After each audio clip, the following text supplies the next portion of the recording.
2. Women, the wageless slaves of the Vipras. 967. The Vipras were inclined towards intellectual exploitation. No matter what they built or destroyed, they always kept the path of exploitation open. The intelligent Vipras never opened the path of logic and reasoning, as they knew it was not a means of exploitation. On the contrary, they wanted to lead the ignorant mass down the alley of blind faith, and so they wrote social treatises with their own selfish interests in mind.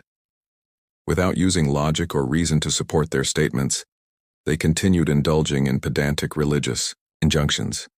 That was why the amount of genuine humanism that we come across in the Kshatriya social and matrimonial systems was never improved upon in the Vipra system.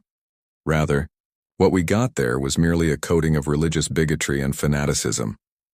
The Kshatriyas tried to construct their social system and base their matrimonial relations according to the conveniences of both men and women. The Vipras, however, cleverly tried to permanently keep intact the system of exploiting women and ignorant men using every diplomatic maneuver under the sun. To prevent the oppressed men and women from claiming equal rights, they strove hard to keep all the power vested in the hands of a particular group. The ways the Kshatriyas came to power were different in different countries of the world, but those of the Vipras were the same in almost all countries. The Vipras achieved their ends by concocting mythological stories and fables to suit their purpose in the name of religion, not righteousness or spirituality. In the Vipra era, the dependence of women upon men increased. The Vipra intellect reduced them to the position of wageless slaves. Conspiring to cripple women in every way, the Vipras fabricated divine commandments. Together with numerous kinds of scriptural injunctions, paralogical tenets, and imaginary yarns of sin and virtue. Listening to these, it would seem that man alone, particularly the Vipra man alone, was the chosen person of God for whom the rest of humanity had taken birth only to provide enjoyment. In the matrimonial system of the Kshatriya era, women were regarded as men's co-helpers and co-workers. In the Vipra era, although women were declared on paper as men's better half and the co-performers of religious rites, they practically became maidservants. Their social respect and prestige lasted as long as they maintained their feminine charm and beauty. In countries where the women alone toil and the men spend their days sitting idle and eating, the feminine status is no better. Women are still kept under severe domination. Even in the advanced countries of the world, where the women are courteously respected as the fair sex, the masculine society wears a long face when the question of equal rights occurs. So the masculine domination which characterized the Vipra era remained unchanged in the subsequent Vaishya era. In the Kshatriya era, women were men's partners, through good times and bad, commanding equal prestige in the society. But with the intellectual defeat of women in the Vipra era, their social prestige dwindled, and they became the playthings of the opposite sex. Sometimes the man doted upon a woman, and sometimes he neglected her. Of course, even in the Vipra era, particularly in the middle of the Vedic age, when the intellectuals became the leaders of the society, some of the women, as a legacy of the past, undoubtedly got equal respect. As wives, hayas, they enjoyed equal social rights, not equal religious rights. The majority of women, however, became mere objects of enjoyment. Society refused to recognize anything except their ability to conceive and bring up their progeny. Such women were called bharyas, wives without religious or social rights, but with a progeny enjoying patrilineal prestige.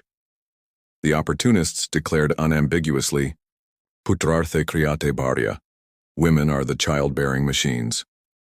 The continuance of this sort of primitive thought is symptomatic of the Vipra era. The ignorant women of the Vipra era were tricked into believing that they were not only spouses and childbearers, but respectable housewives having equal social rights and prestige, and the right to participate in spiritual observances. In practice, however, these rights were generally ignored. One or two women who appeared to have been given these spiritual rights had actually usurped them virtually by force on the strength of their personalities. The society of the Pandits at that time did not oppose this attempt to establish such rights in black and white, but all the same it certainly did not view it favorably or patronizingly.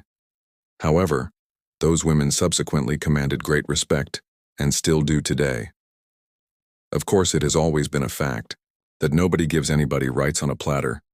One has to establish one's rights by dint of one's own force and power. Mention with special emphasis, the Vipras deliberately and intentionally did not want to recognize the rights of women. The supremacy of clan mothers in the Kshatriya era was completely obliterated in the Vipra era. At the first dawn of human knowledge, women, too, imparted knowledge to others. They also composed mantras and offered libations to the sacrificial fires sitting beside men. In the Vipra era, however, they lost that role, and all possible means were taken to firmly establish their slavery. They were stripped of their sacrificial rights and superseded by clan fathers in the society. The rights women enjoyed to study scriptures were either withdrawn or drastically curtailed. There was no alternative left to ignorant women but to silently submit to the superiority of men. The Vipra age was the age of opportunistic men, and so extremely rigid conditions were imposed on women. Men, however, had the right to abandon their wives at will, as well as the opportunity to be dissolute. If any such moral lapses were found in women, they would be punished by the loss of their womanly prestige and social respect, and yet guilty of the same crime, men strutted about as leaders of society. After the Vipra era, the Vaishya era came. But in this Vaishya era, we see, as the legacy of the post-Vipra era, that abandoned wives command no prestige in society. Even in many of today's societies which are not threatened by a potential Shudra uprising, divorce is not openly accepted. Although some concessions have been allowed to women in black and white, in reality, women are at the mercy of tyrannical men.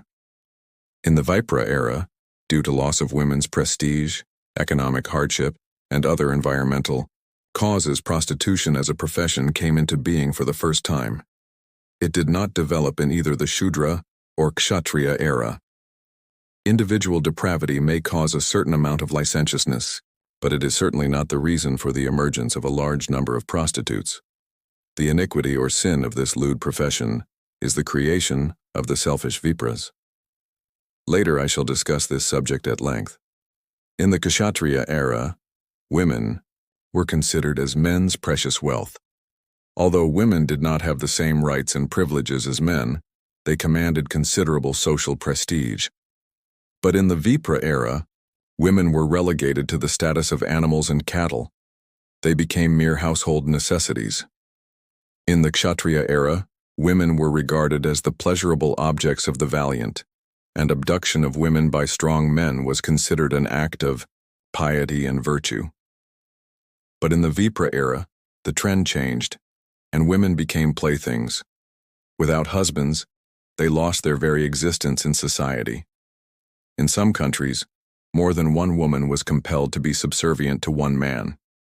As a result of men crippling women economically with the pain of unrelenting social penalization and threats of perdition in hell, women became so dependent on men that the very sense of injustice of a man possessing many wives at the same time was erased from their minds. As a result of the peculiar logic that it was a sin for women to live unmarried lives, unmarried girls were forced to marry old men on the verge of death. In some countries and in some periods, they were married to imaginary gods and called devadasis, or servants of God. Needless to say, these sorts of marriages only heightened social injustices. The continuation of such malpractices bred a sort of inferiority complex and despair in the minds of women. Few keep count of the millions of women who wept and sobbed themselves to death. In the darkness of many a sleepless night, they were leveled flat like the soft earth under the administrative steamroller of the Vipras. For this reason, we find in some social customs and ceremonies women's doggerels and tales of religious observances, that mothers with no other means of escape taught their daughters from childhood to pray to God that they might not be neglected as co-wives or that their rivals might not live long. Matrimonial ties became inviolable in the Vipra era. Footnotes: Vipra, Kshatriya, Shudra, and Vaishya are social classes reflecting intellectual, warrior, laborer, and capitalist mentalities respectively. Their respective eras refer to the periods in history when those mental types dominated the society. See Prostitution Section B.